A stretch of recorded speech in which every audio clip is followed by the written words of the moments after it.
Yeah, if you guys don't know, taurine is bull semen. You probably don't want to know, That but it sounds as if I'm making this up, but it's bull semen. Question. Hello again. Hello again. I'm writing in for the second time with another question. Oh, sweet. Oh shit! Return guest. We like it. I want to know who invented Gatorade. It seems like before Gatorade there were no power drinks or energy drinks. Thanks again. Lisa from Framingham, Mass. Thanks, Lisa. Thank you, Lisa from Framingham, Mass. Not too far from us in Rhode Island here. Yeah. Well, damn, that's a good question. I remember there was a commercial. It was a Gatorade commercial where they gave the brief, like, developed by these scientists, and then the team went on to, do you remember that one? I do. And I only remember just that, basically what you said. Yeah, I do too. But I remember thinking it had to be made up, but I think it actually is true. I think it is. Let's look it up. All right. I do remember watching the ad and being like, God damn, I need some Gatorade. Like, it was a good... let's see. Where was Gatorade invented? Gatorade was created in 1965 by a team of scientists at the University of Florida College of Medicine, including Robert Cade, Dana Shires, Harry James Free, and Alejandro de Quesadilla. I think Lady Gaga wrote a song about that guy. So the Florida Gators, that's why it's called Gatorade. I didn't know it was that long ago, 65. Yeah, sure. Let's click that link, the Heritage and History. Heritage and History. Born in the lab. In the early summer of 65, University of Florida assistant coach sat down with a team of university physicians and asked them to determine why so many of his players were being affected by heat and heat-related illnesses. Well, because you're in Florida playing football in the fucking heat. With 50 pounds of pads on. Yeah. But this is incredible. So they actually had people, like legit doctors, who soon discovered two key factors that were causing Gators players to wilt. The fluids and electrolytes the players lost through sweat were not being replaced. Yeah, so like a lot of times people would only drink water to hydrate, but electrolytes are the thing that you really need to keep performing. And I guess, as they say, the Gators went from being a losing team that year to winning 7-4. And then the next season they improved to 9-2.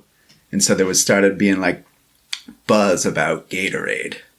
And then look at this. In the summer of 1969, Coach Ray Graves of the Florida Gators suggested to Kansas City Chiefs that they should use Gatorade to combat the effects of blistering Missouri sun.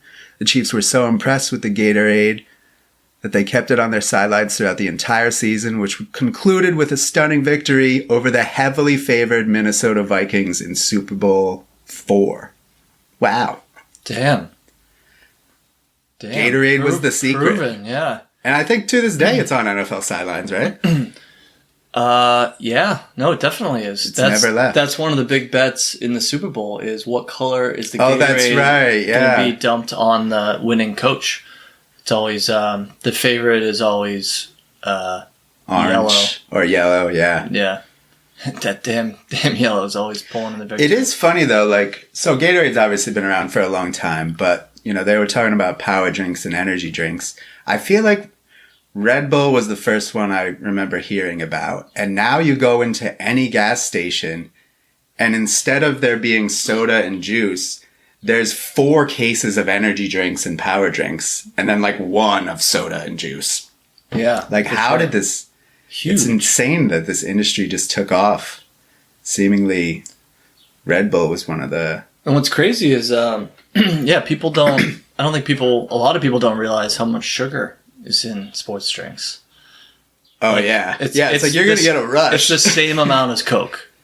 That's insane. Yeah, it's just all sugar. So unless you're in Florida playing football all day, you should drink water instead. Yeah. But, and I just came to my mind and I was like, oh, wow, I'm an idiot. And I've obviously thought about it before, but not right now. Gatorade, aid to the Florida Gators. That is the name, obviously. Yeah. So the Florida Gators is where they came up with this, and Gatorade. Gatorade. Impressive. Yeah, exactly. You'll never look at the Gatorade shelf. I'm sorry, but are you seeing this on the screen? No. So this website is doing this insanely annoying thing. It is very where the frustrating. top of it goes up and down and up and down and up and down every time I move. This is actually Gatorade.com. They need to get their shit together. Screw you, What a mess. Gatorade.com. It's like, hey, order up here, order up here.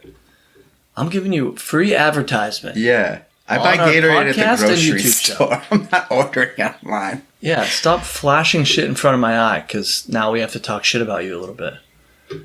You know, this is a fair and balanced podcast. You know, I love Gatorade. It aids the Gators, but their website is pissing me the fuck off. Yeah, let's leave it. All right, I don't know if that was my rant was warranted, but there you have it. Oh yeah. So let's talk real quick though about the Red Bull thing. I want to know more about Red Bull. All right, what should I Google? Let's look at like Red Bull's story. All right, where did Red Bull Come from? Boom.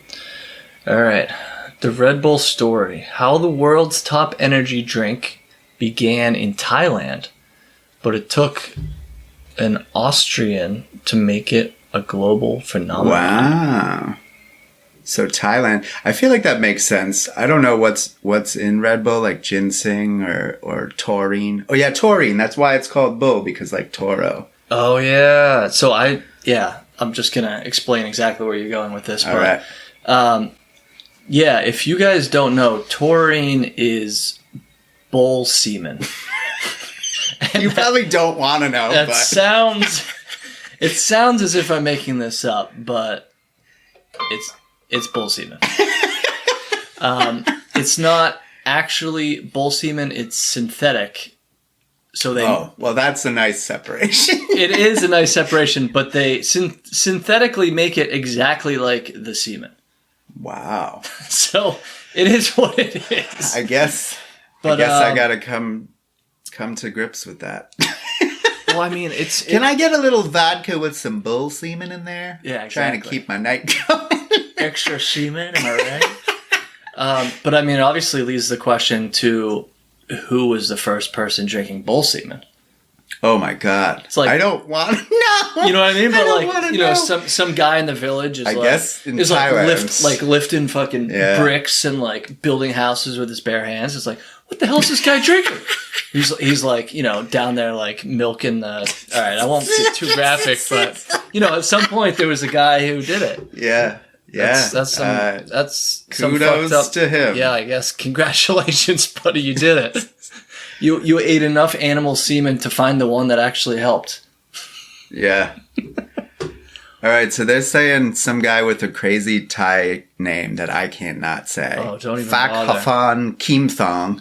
Oh wow, nice job. Works as a motorcycle taxi driver. Spends 12 hours a day, 6 days a week, navigating through congested streets of Bangkok. So he was tired a lot. And then he started drinking a glass bottle that looked like it was bought from a fancy pharmacy. All right, scroll down a little bit. Yeah. Inside is a sickly sweet, vaguely medicinal tasting drink that contains caffeine, taurine, glucose, B vitamins, and other various ingredients. The product was called Krating Dang, which was introduced to Thailand in 1976. Wow, a long time ago. Yeah. And then, so I guess somebody in Austria kind of took it over and rebranded it Red Bull. But it had like the same logo even way back then, just with a bunch of Thai writing around it. Oh man, it'd be cool to get one of those bottles. It would. It vaguely. I think I might have drank one of those. No shit. Yeah. When I was actually going to ask you if you saw any of them over there. I'll have to ask Tess if she remembers. I think there's a photo of me drinking one of those weird ass looking Red Bulls. But Red Bull has really taken off. Like, I know there's other big energy drinks, but the shit that Red Bull does, It's crazy. and like the different things they do to sponsor, to promote their brand is like great. Oh, actually, did you hear? So for a while it was Red Bull gives you wings. Yep. But they stopped doing that because a guy actually sued them. Like some asshole said, I've been drinking this for years and I don't have wings. Oh my God. What kind of a prick? A prick who knows who knows a lawyer. Yeah. A prick whose friend is a lawyer. Yeah. And he's like, and yo, they you got could probably drunk. get some money out of this. And they're like, I don't know. Nowhere on the bottle does it say it doesn't actually give me wings. Leave it up to a prick with a lawyer friend to ruin it for the rest of us. Seriously. Those commercials were fun with that simple animation. Yeah, they knew what they good. were doing. Yeah, they do cool marketing stuff. Like when they did the highest free fall, like Oh yeah, the guy who like fell from suborbit or whatever. Yeah, he was like standing in space somehow. Like he went up on like a weather balloon, I think, in like a little pod, and then jumped out. Yeah, actually, let's look up like Red Bull sponsored events, because they really did just associate themselves with so many cool like extreme sports and stuff. Yeah, that's a good idea. All right, Red Bull. Here we go. 9 kick-ass Red Bull events. Sweet. Boom. All right, they're gonna have them listed. The air race. Red Bull air race. Have you ever seen like commercials for those? Dude, No. I would love to go see one. Whenever the world gets normal again, if they still are doing it. They're like these smaller airplanes that have insane maneuverability. Oh, I might have seen those. And they'll set up like gates in like major cities. Like they did it in San Francisco, and they had all these gates out in the bay. Yeah. And these guys who are pulling like 4 and 5 Gs, like amazing pilots, just darting in and out, like almost the way you'd fly like a remote control plane, but there's a guy in it. That's like, insane. And I mean, it's like the gates are like balloons or something, right? Yeah. Like, so like if they hit them, they're not gonna. like, yeah. Or something even better than that, I think. Yeah. It's, but the speed with which they turn and go through these courses, 230 miles an hour. There you go. Jesus. That's incredible. Shit, I want to watch that. So, yeah, the sponsor and stuff like that, it makes sense. It's so, it's so on brand. Yeah. It's like what are the other ones? So I have heard, I remember seeing commercials for the Flugtag, which was a fun one, where if you scroll down, I bet it's on there. There it is. Oh, boom. This one is more for amateurs, not like the air race. But you guys probably have seen some of the commercials where they just get people together who build a flying machine, and then they just push it off a 50-foot high ramp into water, and all of them basically just 30-foot deck. fall straight. Okay, yeah. Yep. Most of them just fall straight down in a hilarious spill. They're like all dressed up. It's like a couch with a kite on it. Yeah. And they're like, just try it, bro. They're all hopped up on bull semen. Yeah, like, exactly. But yeah, they've definitely done some cool stuff. I've seen cliff diving, Red Bull snow scrapers. Oh yeah, that one. Yeah, they're all about kind of just bringing fun extreme sports into cities for people to come check them out. Yeah, we like what you're doing, Red Bull.